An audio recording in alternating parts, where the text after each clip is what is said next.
सूरजची popularity पाहून, सूरजचा भोळापणा पाहून निक्की सूरजचा फायदा घेत आहे. हे मी नाही, हे ऑडियन्स बोलत आहे. आणि का ऑडियन्स अशा प्रकारचा स्टेटमेंट बोलत आहे आणि का प्रेक्षक निक्कीला ट्रोल करत आहे याबद्दलची संपूर्ण माहिती सांगणार आहे मी या व्हिडिओमध्ये. तर व्हिडिओला शेवटपर्यंत नक्की बघा.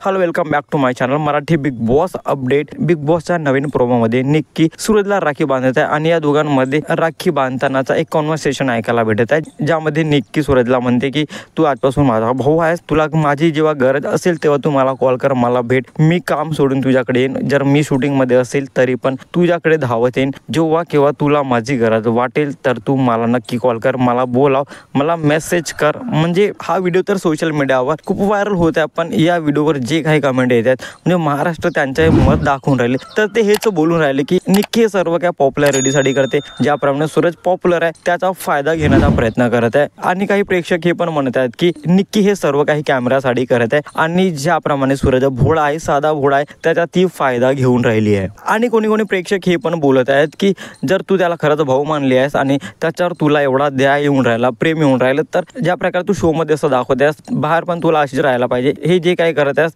ते कॅमेरासाठी करतात हे सर्वांना माहिती आहे आणि सूरजची पॉप्युलॅरिटी पाहूनच तू हे करून राहिली आहेस. पण सूरजसाठी तुला खरंच दया असेल तर तू तशीच घरामध्ये वाग आणि घराच्या बाहेर पण तशीच वाग. बाय द वे, निक्कीचा हा प्रेमळपणा, प्रामाणिकपणा आणि साधेपणा खूप दिवसानंतर पाहायला मिळाला आणि तेही फक्त सूरजसाठी तर भरून आले. म्हणजे खूप वेगळं वाटत आहे की निक्कीचा हा रूप पण असू शकतो. आणि निक्कीचा हा वेगळा स्वभाव पाहून प्रेक्षक की निक्कीच्या या स्वभावावर विश्वास ठेवू शकत नाहीयेत, विश्वास ठेवतच नाही आहेत. निक्कीच्या या रूपांबद्दल तुम्हाला काय वाटतं तर कमेंटमध्ये नक्की सांगा. आणि अशाच इंटरेस्टिंग व्हिडिओसाठी भावाच्या चॅनलला सबस्क्राईब करा, शेअर करा. Thank you so much.